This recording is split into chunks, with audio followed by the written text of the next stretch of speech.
Olá, pessoal, boa noite. Sejam todos bem-vindos à nova edição do curso Moda Lab Mais do Instituto Ecotesse, uma ONG que atua há mais de 20 anos, promovendo a moda sustentável, responsável e ética na cadeia produtiva. Nessa edição, novamente, temos o apoio da PVH Foundation. Os encontros online fazem parte do curso de moda, sustentabilidade e empregabilidade, onde recebemos profissionais inspiradores de diversas áreas que vão dividir conosco a sua trajetória, experiência, visão de mercado e principalmente os seus questionamentos sobre moda. E hoje vamos receber a Kétia Prado. Ela trabalha com design voltado a soluções regenerativas na moda. Criou o Mecena, Sistema de Gestão de Resíduos Têxteis, ressignifica materiais descartados em novos produtos, pesquisa cadeias produtivas regenerativas no mestrado e acredita no design para recriar ciclos e reduzir impacto. Então, seja bem-vinda, Cat, é um prazer ter você aqui com a gente hoje. Oi, gente, o prazer é meu. Eu estou muito contente de estar aqui falando um pouco sobre isso. A gente fica, quando a gente trabalha com essa coisa de pesquisa e quando a gente também vai para campo, quando surge uma oportunidade de poder falar sobre isso, é sempre muito bem-vindo.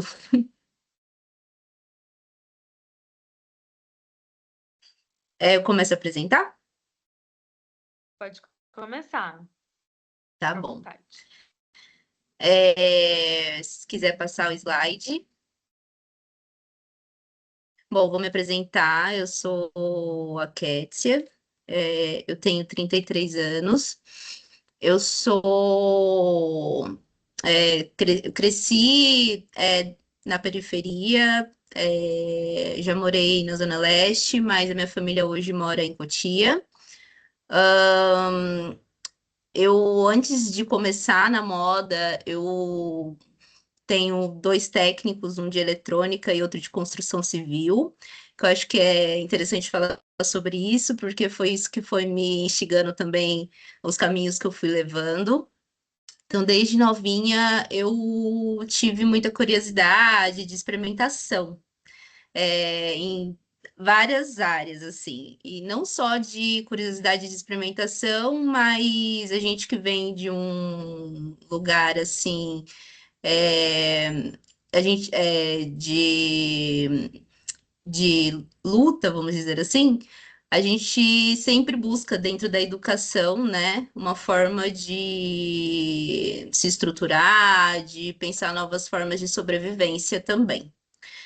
Bom, eu sou designer de moda por formação pela Embi Morumbi. E dentro da universidade eu executei muitos projetos, fiz minha iniciação científica lá, e minha iniciação científica já tinha com base políticas socioambientais. Na minha iniciação científica, eu trabalhei com projetos de higiene menstrual, com pessoal, com uma ONG dos Estados Unidos, que então ali eu já comecei a pensar nos resíduos, a gente já começou a trabalhar os resíduos para desenvolver bolsas de higiene menstrual para crianças de Zâmbia, na África. E aí era uma ONG dos Estados Unidos que fazia o intermédio com o pessoal de Zâmbia, e isso me levou para a minha iniciação científica e minha primeira curiosidade de tentar desenvolver alguma coisa reutilizando os resíduos. Então, eu olhava aqueles resíduos dentro da universidade e já ficava pensando que aquilo poderia servir de alguma forma para alguma questão. Aí depois de me formar, e esse foi um dos projetos que eu desenvolvi dentro da universidade, mas eu cheguei a desenvolver outros também, todos de cunho socioambiental. É, eu idealizei um Mecena junto com uma amiga, e o Mecena, ele tem a ver de a gente pensando nas tecnologias e uma forma de organizar a gestão de resíduos, principalmente voltados para dentro da indústria, né? Então, a gente pensou em desenvolver um software que ajuda nessa gestão de resíduos pré-consumo. Então, é para oferecer para a indústria, tanto para marcas quanto para indústrias têxteis que desenvolvem ou que importam tecidos, fazer a gestão de uma forma mais sistêmica dos resíduos que eles geram. Então, a ideia é utilizar esse sistema para desenvolver essa gestão e também criar um hub de projetos que têm interesse em ter acesso a esses materiais para desenvolver novos objetos, novos produtos de moda ou de outras áreas, pode ser setor de construção civil também, o pessoal está usando hoje resíduos, né? E conectar esses dois lugares, assim. O pessoal que trabalha com reutilizando resíduos, às vezes não acha que não tem como, tipo, entrar em contato com uma empresa têxtil para ter esse insumo, né? E aí a gente está nessa luta para tentar fazer essa junção da indústria com os recicladores, né? Eu chamo de recicladores têxteis. E aí, depois disso, eu tive um interesse em desenvolver meu MBA, que é em gestão exponencial de negócios de futuro, e pensando que isso é uma demanda para o futuro, então eu acho que no futuro a gente pensar em soluções para esses resíduos têxteis, eles vão ser tão importantes quanto a produção têxtil hoje, né, dentro da indústria. E depois disso, eu fui tendo assim mais conhecimento por conta dessas experiências que eu fui adquirindo. Eu resolvi desenvolver meu mestrado em design regenerativo, então voltado para design. E aí eu estou agora iniciando esse ano o meu mestrado na FAO. E a minha pesquisa, eu vou apresentar uma parte dela para vocês hoje, tá? E é isso, eu tenho mais ou menos 10 anos de atuação dentro do setor, trabalhei bastante no terceiro setor, então sempre com o Instituto, ONGs, eu acho que foram os lugares que eu mais trabalhei, assim, e trabalhei na indústria também, mas a parte da indústria eu acho que eu tive menos experiência, mas a experiência que eu tive dentro da indústria, junto com essa experiência do terceiro setor, e olhar para as pessoas que estavam desenvolvendo novos produtos e estavam olhando para esses resíduos, às vezes até como um material de desenvolver a própria sobrevivência. Então, olhar para esses resíduos e ressignificar eles e conseguir ali, tipo, que aquilo dê o trabalho que eles desenvolvem a partir desses materiais, dê ali o financeiro, né, para as pessoas viverem. Então, olhando para esses dois campos assim, eles parecem ainda estão muito separados, né? Mas dentro do Mecena a gente está tentando fazer essa ponte de juntar esses dois lugares. Aí, se você quiser passar agora, eu esqueci de perguntar o seu nome. E tá passando o slide. É Lincoln. Tá bom, Wellington, obrigada. Bom, então vou começar aqui explicando mais ou menos a minha pesquisa e como que hoje também eu tenho desenvolvido meu trabalho. A cadeia produtiva linear de moda, ela tem vários problemas. Acredito que vocês já tenham olhado para isso dentro desse curso, né? Porque ele tem esse intuito. E vestir é uma necessidade humana e é fundamental que a gente encontre novas maneiras de suprir essas demandas, porque é uma questão de conforto, é uma questão de proteção do corpo. E a gente não pode não olhar para isso mas a gente precisa encontrar novas soluções que não afetem mais os nossos ecossistemas. Pode passar, Wellington.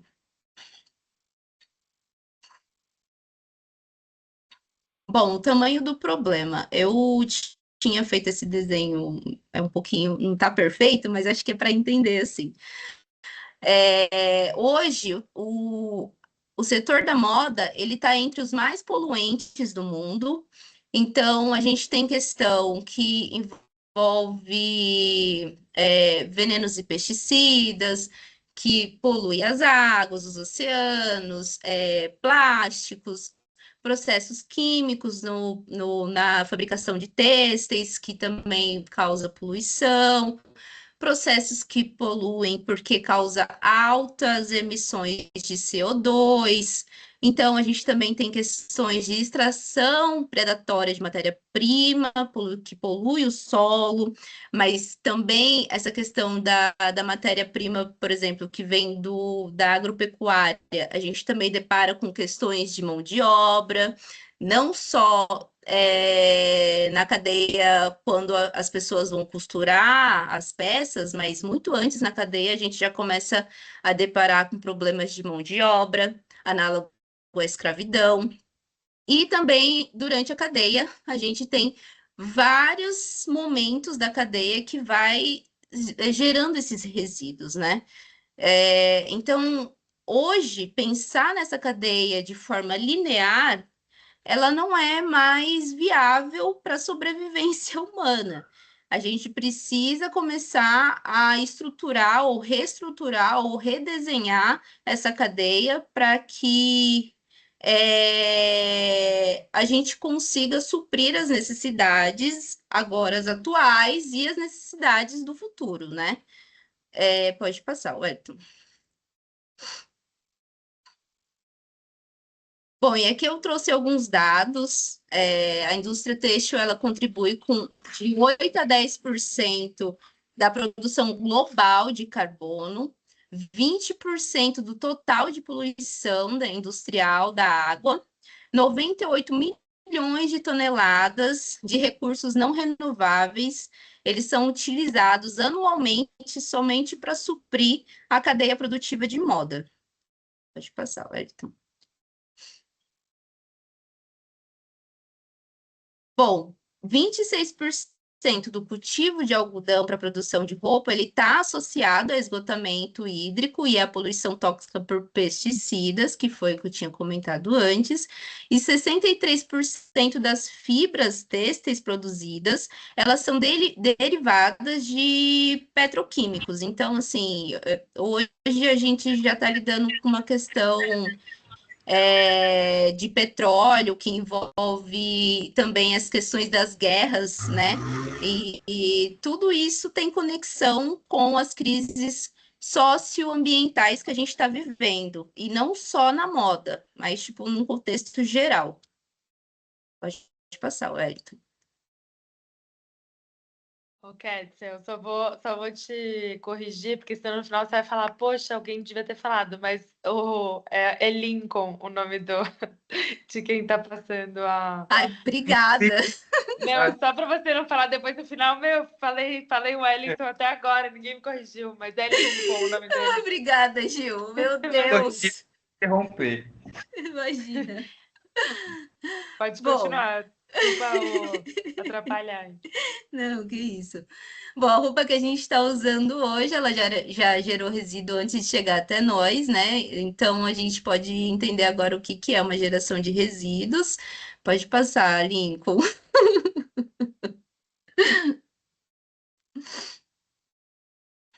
Tá, então a gente pode separar esses resíduos em dois, que seriam os resíduos têxteis, de pós-consumo e pré-consumo, né? E aí eu trouxe mais um dado aqui que é importante, porque a cada ano o americano médio descarta cerca de 37 quilos de roupas, o que representa cerca de 6% do total de resíduos sólidos urbanos, e em 2017 foram produzidos 16,9 milhões de toneladas de resíduos têxteis, sendo que aproximadamente 85% desses resíduos foram parar em aterros sanitários e apenas 15% 90% foram doados ou reciclados.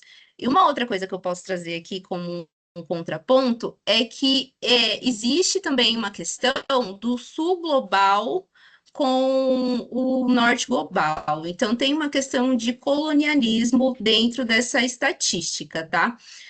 O norte global, quando ele vem, ele manda as peças para o sul global, com o intuito de fazer doações, mas a gente sabe que essas peças elas vão para aterros sanitários e é o que tem acontecido agora no deserto do Atacama. A gente tem um problema gigantesco ali no deserto do Atacama, que está escalonando em níveis absurdos, que é justamente essas roupas que vêm de doação do norte global para o sul global. Então, o sul global parece que ele é enxergado como um grande lixão, e principalmente têxtil.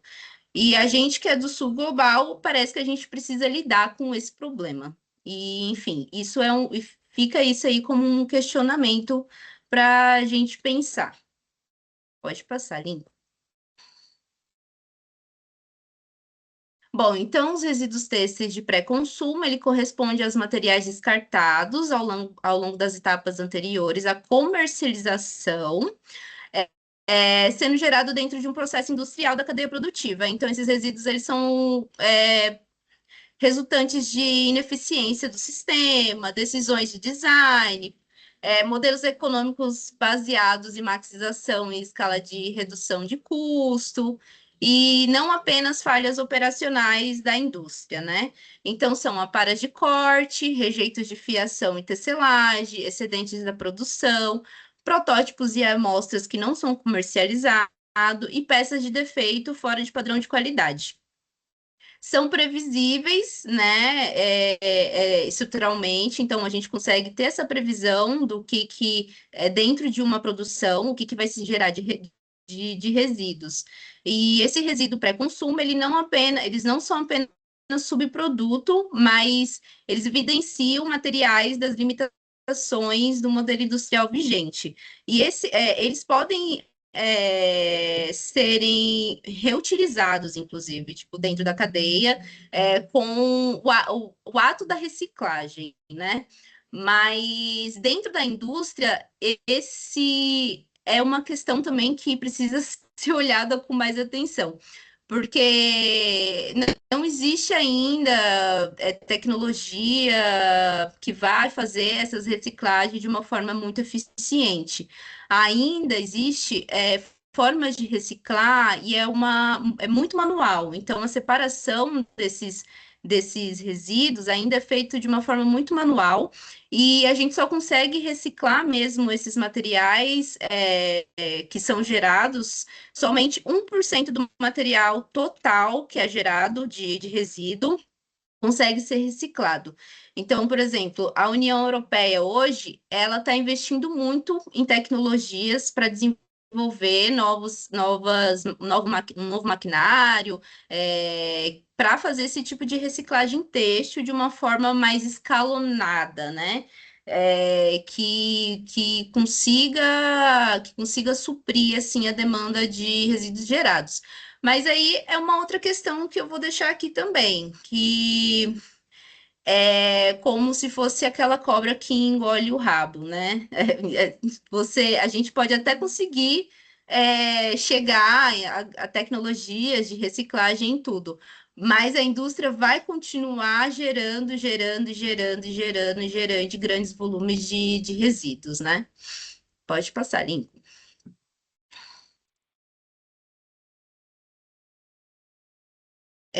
E aí são os resíduos têxteis pós-consumo, que eles são materiais descartados após a fase que a gente usa, né? Então, são considerados obsoletos por conta de tendência de moda, ou indesejados, ou inutilizáveis. Esse fluxo ele está associado a dinâmicas socioculturais de consumo, né? Então, de consumo rápido, não atende uma tendência, e aí sobra ali do estoque da fábrica, sobra do estoque da loja,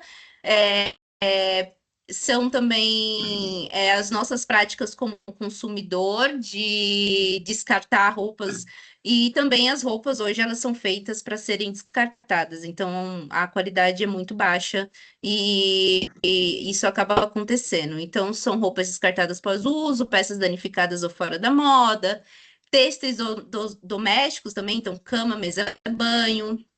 Itens doados que não são reutilizados e acabam como rejeito.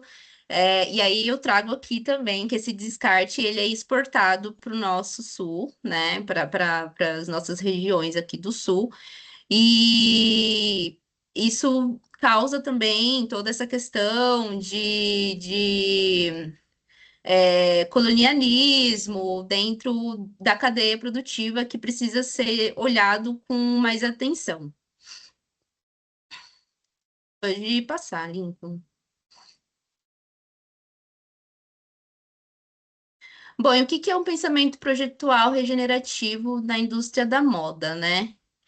É, Pode passar, Lincoln.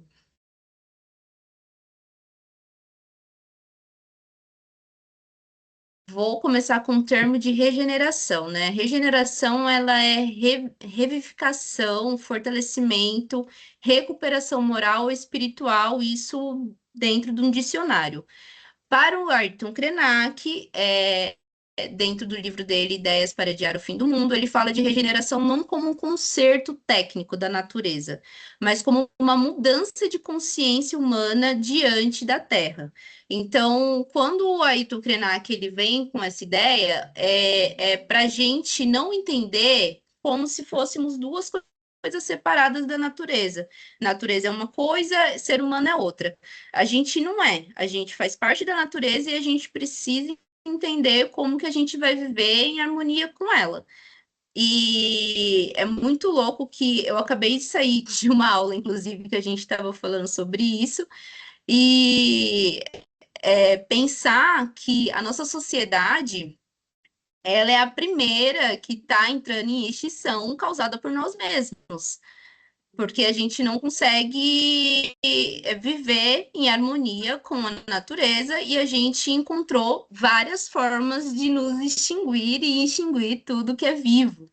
E, enfim, para Daniel Christian Wall, que ele é um dos principais escritores em relação a culturas regenerativa e design, regenerativo. Regenerar é mais do que só preservar, é nutrir a vida em sua plenitude. Então, recriando essas conexões com os sistemas vivos, né? E cultivar as condições para que ela floresça.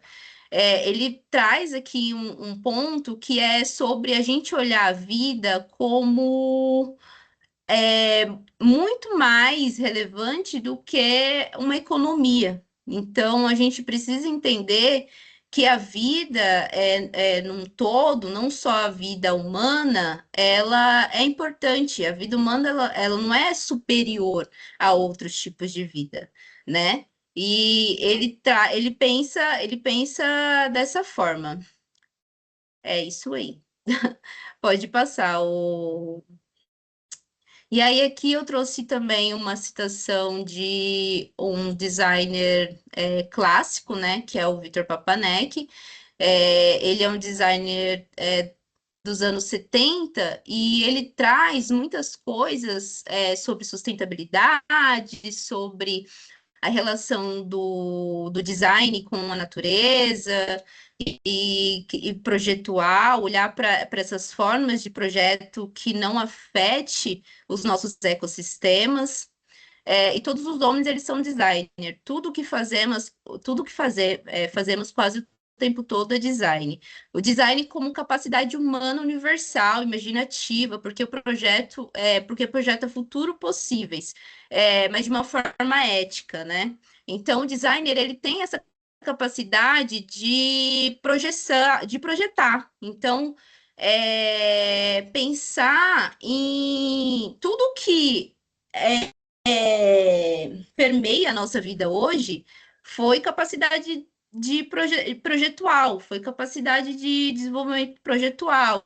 Então, se eu estou assim, sentada numa mesa, num computador, conversando com vocês aí da casa de vocês, foi porque alguém idealizou isso para um futuro. E isso se tornou possível em algum momento. Então, por que que a gente não consegue pensar em novos futuros que sejam mais integrativos, mais colaborativos, mais sustentáveis?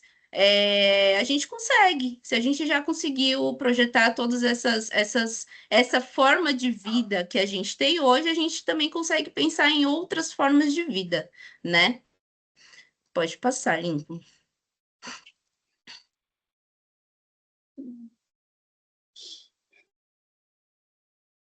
Então, o que que é o design regenerativo? O design regenerativo é você reimaginar, é você reprogramar, é você reprojetar.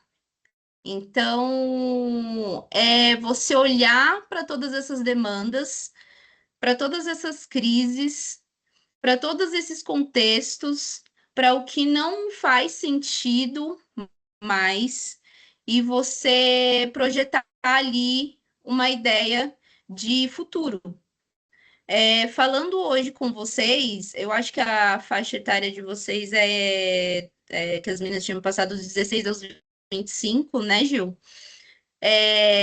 Então, eu acho que está na nossa mão pensar isso, está na nossa mão esse poder imaginativo, está na nossa mão esse poder de questionar, mas não só questionar, propor novas soluções. É, Às vezes é muito difícil aplicar isso dentro de determinados contextos, porque a gente ainda vive num mundo capitalista, mas trabalho de formiguinha, trabalho de formiguinha. E a gente vai propondo essas imaginações, essas reimaginações, essas reprogramações, reprojetamento, pode dizer assim, e todo mundo junto desenvolvendo uma nova forma de viver, uma nova forma de atender essas demandas, principalmente voltado para a nossa necessidade aqui, que é o nosso campo do vestir. Pode passar, Lincoln.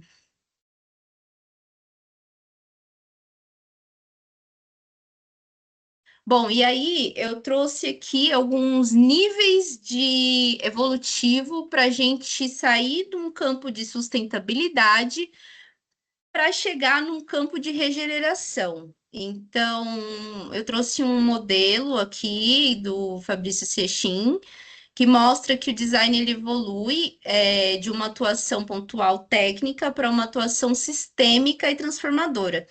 Então, quando a gente fala sobre design regenerativo, qual que é a diferença dele em relação à sustentabilidade, né? Em relação aos níveis de alcance que a gente consegue ter na hora que a gente projeta. Então, aqui, para a gente chegar num estado de regeneração, a gente está falando de 4 níveis de projeto. O nível 1, que é o do ciclo de vida do produto, que é o que a gente na moda geralmente faz, quando a gente está projetando uma peça ou pensando ali no vestuário, a gente começa a olhar para o ciclo de vida do produto, tudo que engloba ali aquele produto, qual que vai ser qual que vai ser o insumo que você vai usar, qual que é o tecido, o porquê que tem que ser aquele, qual que vai ser a mão de obra, tipo, como que, enfim, que a gente faz tudo para que aquele produto ele dure o máximo de tempo possível, né? Então, mas dentro desse nível 1, existem algumas limitações, porque a gente ainda atua dentro de um sistema existente. E não necessariamente a gente vai questionar essa produção, esse consumo. Então, a gente ainda está desenvolvendo um produto, a gente ainda está colocando mais uma coisa, não necessariamente a gente está resolvendo um problema, né? E aí, pensar em algumas coisas, ele dentro dessa idealização de fazer o produto, a gente consegue reduzir alguns impactos ambientais em relação à energia gasta, à água, matéria-prima, e fazer produtos menos ruins e tentar pensar no ciclo de vida dele o mais longo possível. Então, no nível 2, que é o sistema produto e serviço, a gente não olha só para o produto, a gente vai olhar para possibilidades de reparo, a gente vai olhar para possibilidades de economia de compartilhamento, a gente vai olhar para possibilidades de conserto desse produto. Então, se esse produto não serve mais para você, o que você vai fazer com ele? Que tipo de serviço pode ser oferecido? Né? Mas esse nível 2 ele também apresenta algumas limitações, que ele ainda opera dentro de uma lógica de crescimento, e ele não necessariamente vai ter um efeito de redução de impacto, ele pode ter também um efeito rebote ali. Então, mas o intuito desse nível 2 é redefinir esse uso, reduzir também o consumo de mais materiais, então pensar numa manutenção, num reparo, para que você não precise comprar um outro produto enfim.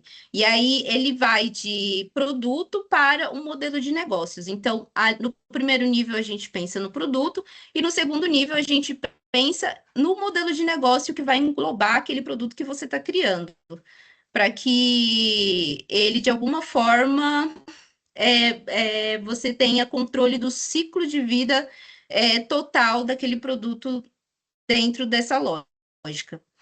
E aí, o nível 3 é a inovação socioterritorial, que é uma visão mais sistemática da coisa. Então, ela vai introduzir dimensões sociais da sustentabilidade, e aí sim ela vai começar a lidar com questões de complexidade. Aí sim a gente vai tentar mudar um pouquinho a chave, mudar um pouquinho a roda. Aí sim a gente vai pensar em outras soluções que engloba ali as pessoas envolvidas dentro desse sistema. Então, é pensar em redes locais de produção, é pensar em consumo local, é pensar em quem são as pessoas que estão fazendo esses produtos ou que estão oferecendo esses serviços, é pensar em economias mais colaborativas. Então, e pensar na reeducação também. Então, tipo, pensar em reeducar o consumo, reeducar as pessoas que vão estar.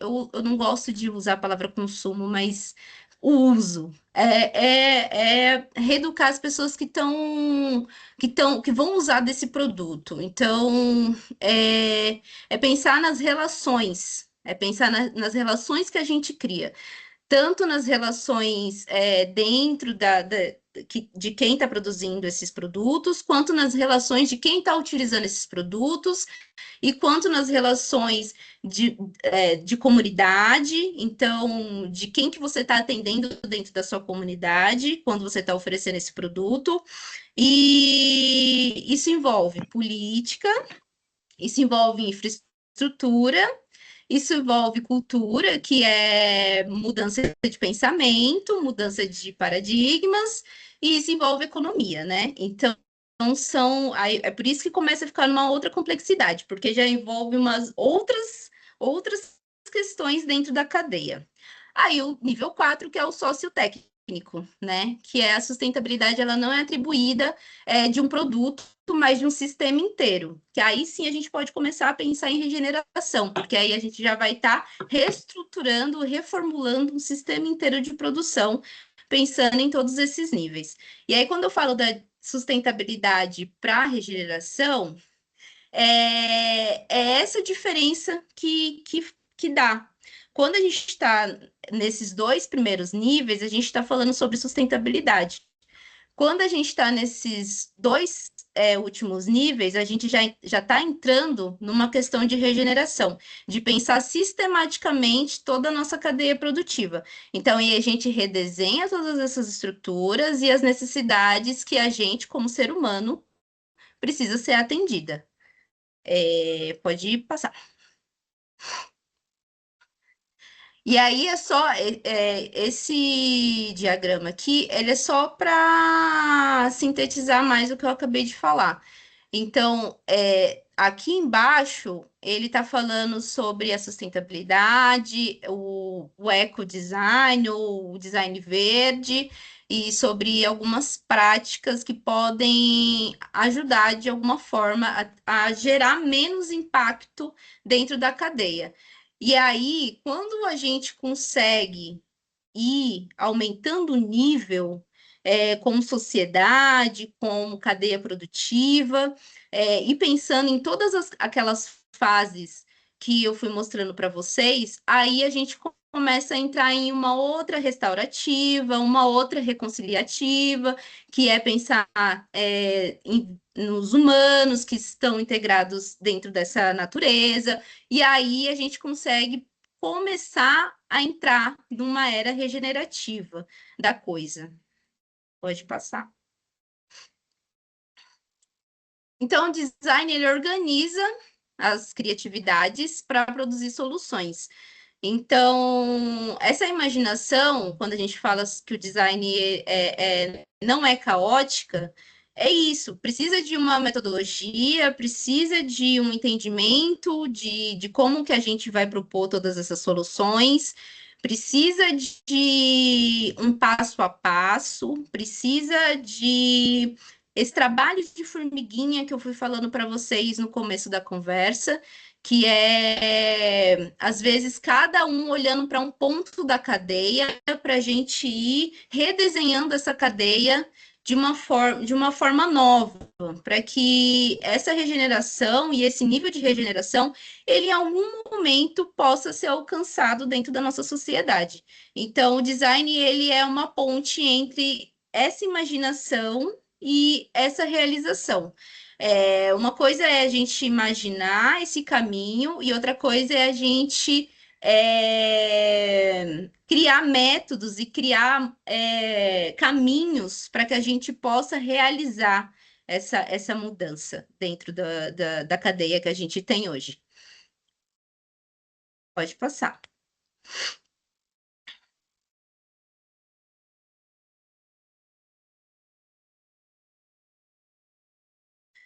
E aqui eu trouxe um outro desenho que é só para entender assim o caminho que seria dentro de um sistema produtivo regenerativo dentro da moda.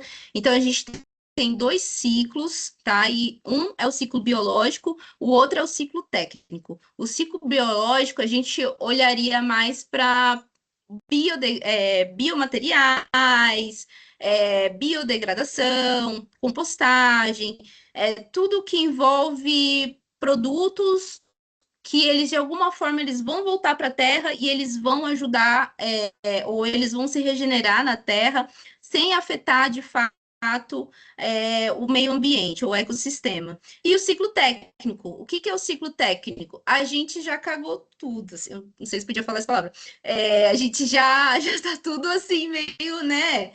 Então já tem muito lixo gerado, já tem muita coisa gerada, e agora a gente precisa reciclar ou a gente precisa reutilizar esses materiais que já foram gerados e incluir ele de novo para dentro da cadeia produtiva. E aí a gente precisa pensar em reciclagem, a gente precisa pensar em tecnologias de reciclagem, a gente precisa pensar em tecnologia para rastreabilidade da cadeia produtiva como um todo, a gente precisa pensar em reparo, a gente precisa pensar em uso, e tudo isso ele já envolve dentro desse ciclo técnico. Pode passar limpo. E aqui eu vou mostrar para vocês mais ou menos o que seria esse ciclo biológico. Então, o biológico ele corresponde aos fluxos de materiais de origem orgânica que são projetados para retornar com segurança a sistemas naturais. Então, no contexto do design regenerativo da moda, esses ciclos eles não se limitam à biodegradabilidade, mas envolve também a criação de sistemas desses materiais que eles possam nutrir esses processos biológicos, restaurando também os solos, a biodiversidade e os ciclos naturais. Pode passar, Lincoln. E aí aqui eu trouxe 4 exemplos, né, de como que ele é usado hoje dentro da indústria. Então, existem algumas empresas que desenvolvem biomateriais, então tem o fio de algas da Faecolabs, tem pessoas que trabalham com biopigmentos, tem projetos que trabalham com biomateriais de couro, de micélio, e tem também pessoas trabalhando no cultivo de algodão regenerativo. Então, é um algodão que ele é cultivado dentro de um bioma específico para ele, que ele não vai tomar um bioma para essa produção, mas que ele vai fazer parte e que a produção dele vai também nutrir a região que ele está sendo cultivado. Pode passar, Lincoln.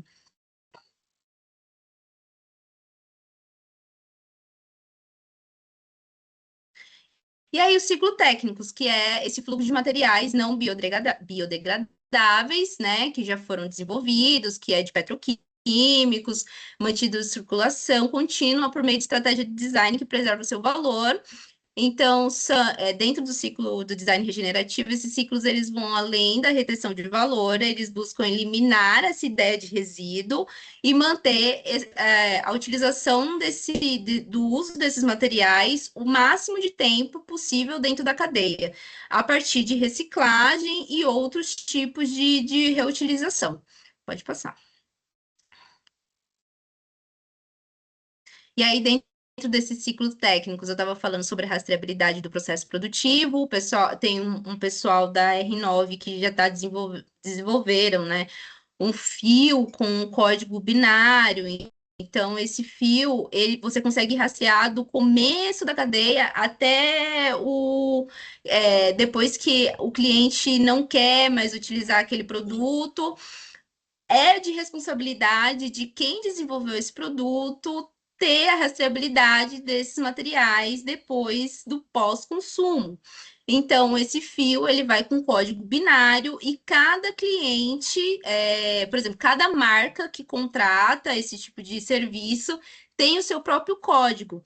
Então, se essa camisa foi parar num aterro sanitário, a partir desse fio, a gente consegue saber quem é a marca e devolver para a marca para que ela arrume uma solução para voltar esse material de uma outra forma para dentro da cadeia.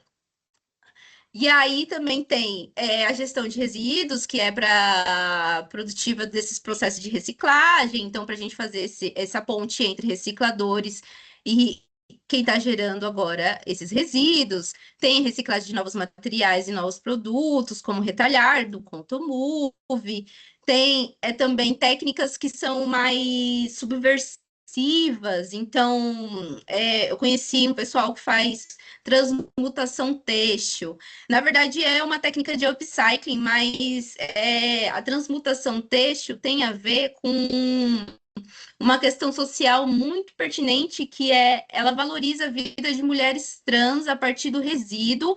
Então, a partir desse resíduo e dessas técnicas criativas que elas utilizam, dá o sustento e também levam a criatividade delas para um outro patamar, entendeu? E aí tem uma questão socioambiental dentro desse termo. Depois vocês dão uma pesquisada, é bem interessante. Pode passar, Lincoln. Estou correndo agora para dar tempo de perguntas. Bom, projetar é imaginar e tornar possível novos modos de vida, né? Então, design é essa ferramenta de imaginação desses futuros e ela tem uma forte conexão com regeneração e sistemas. Então, todas as vezes que vocês estiverem desenvolvendo, projetando, criando, como designers, vocês vão olhar para todas as coisas que vocês estão pensando estrategicamente.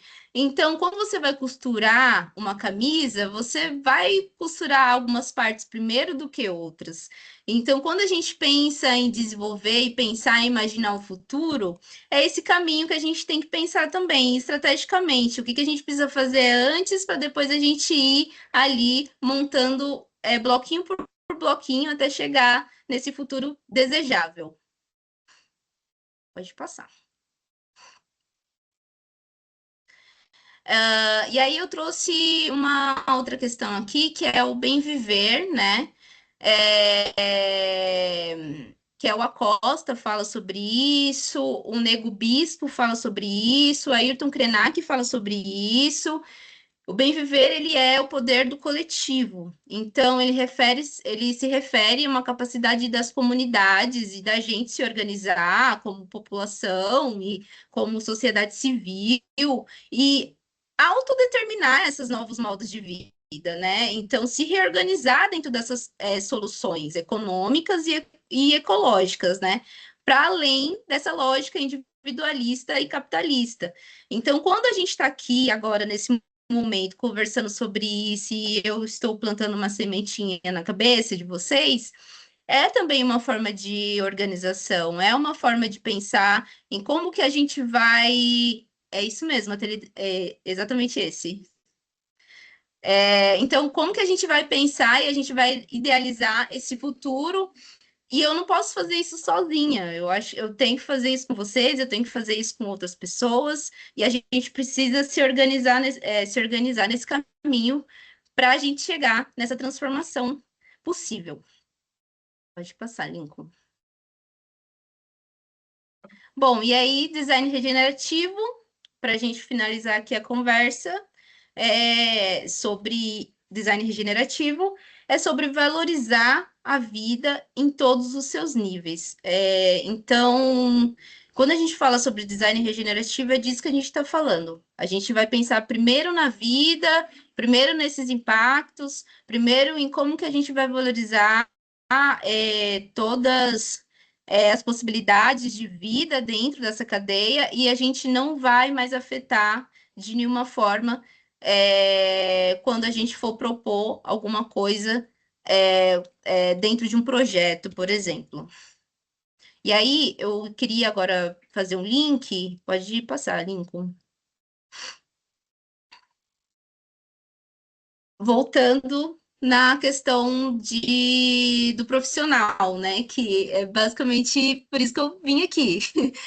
Então, hoje, eu trabalho com educação e assessorias, eu desenvolvo a minha pesquisa baseada no design regenerativo.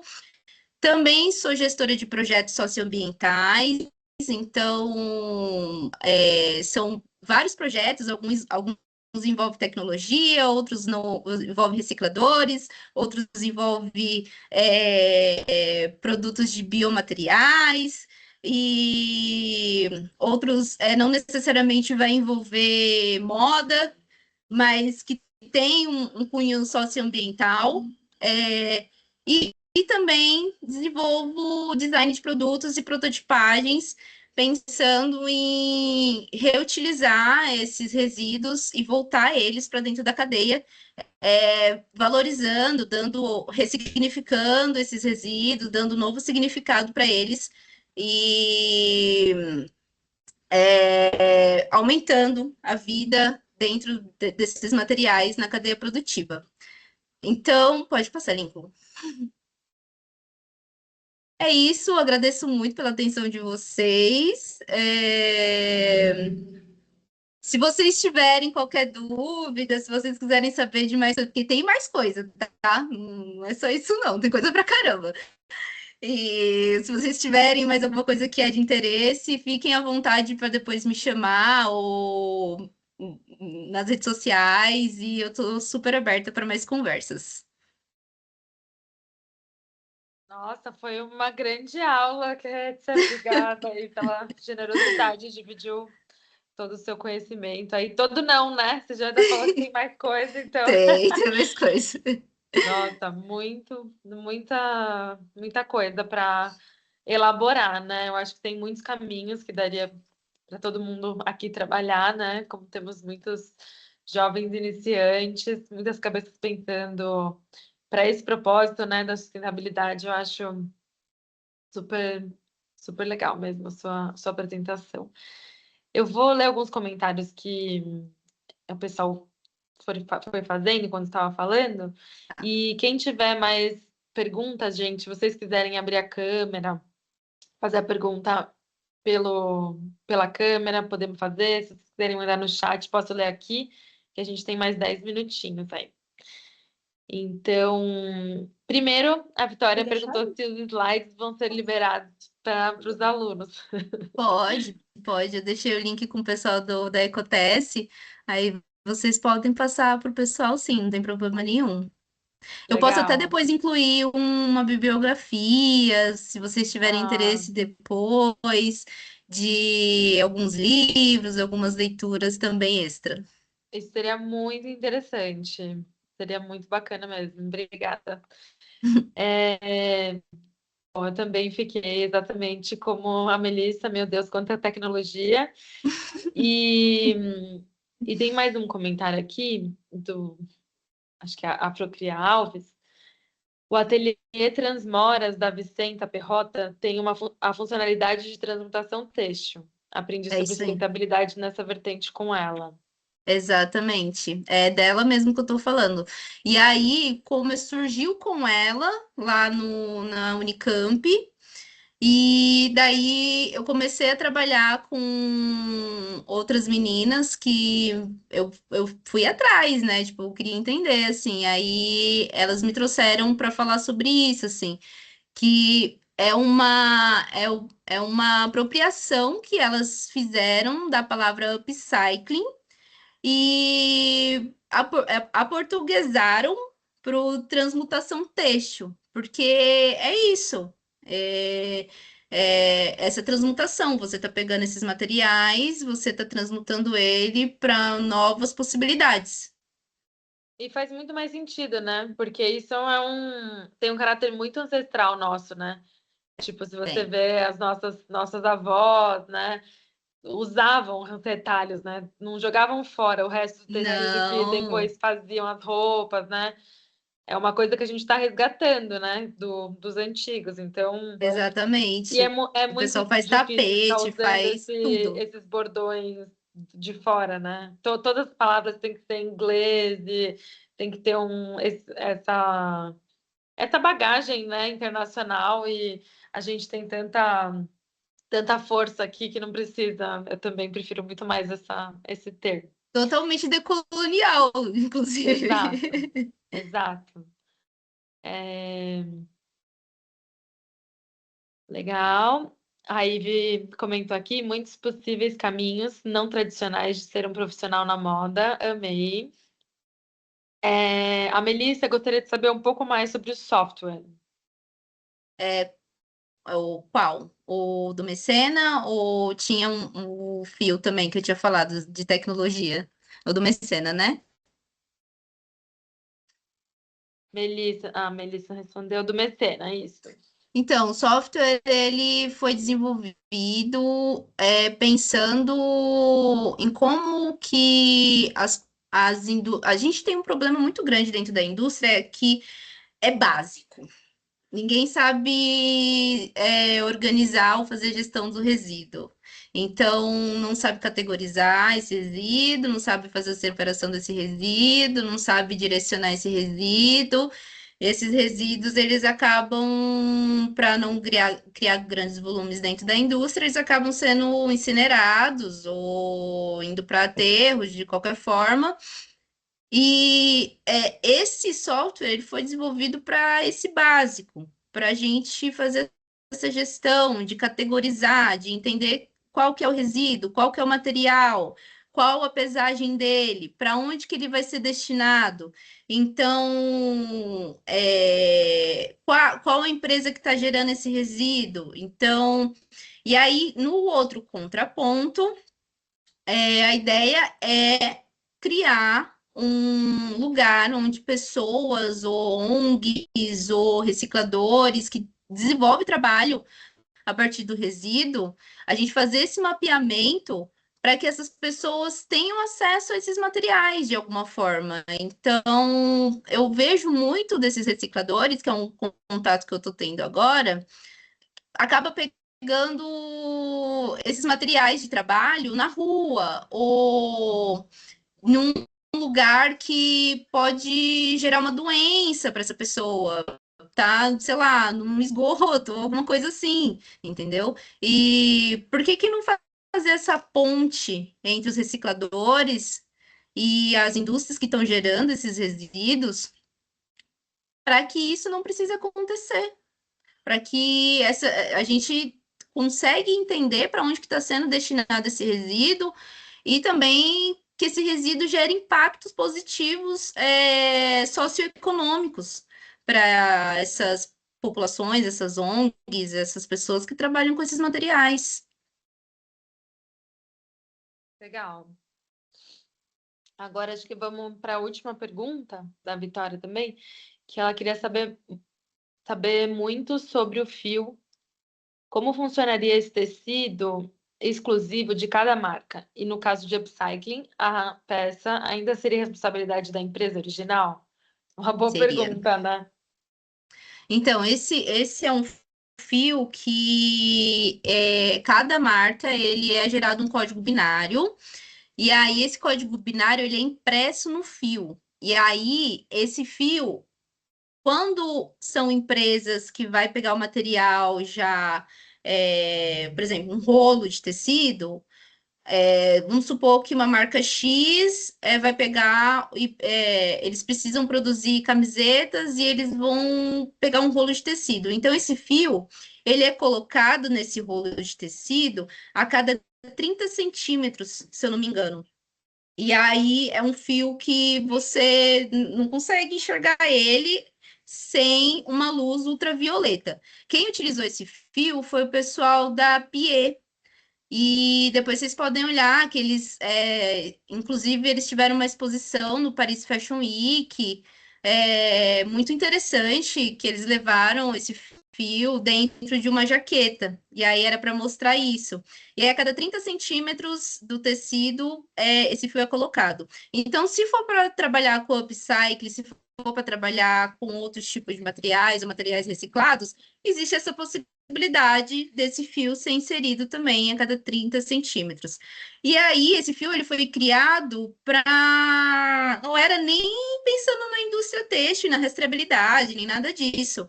Esse fio ele foi criado por conta do pessoal que utiliza roupa de proteção. Para mexer em postes elétricos ou coisas do tipo. Então, é para pensar em questão de produto original e falsificado. Então, um EPI é muito necessário que ele seja de material original, porque se ele não for um material original, a pessoa que está utilizando esse EPI, ela corre um risco sério de vida. E ele foi desenvolvido, esse fio, para isso, para atender EPI, roupas de EPI. Nossa, incrível. A gente tem que usar isso a nosso favor, né? Sim, Muito bom. exatamente. Muito bom, Ketsa, muito obrigada. Foi maravilhoso. Aprendi muito hoje. Acho que todo mundo aqui. Ai, É, obrigada, fiquei feliz. queria te agradecer aí toda a generosidade de é, trocar conhecimento, né, com a gente. Eu acho que é assim que a gente vai caminhar para um mundo melhor, com certeza. E agradecer a todo mundo também.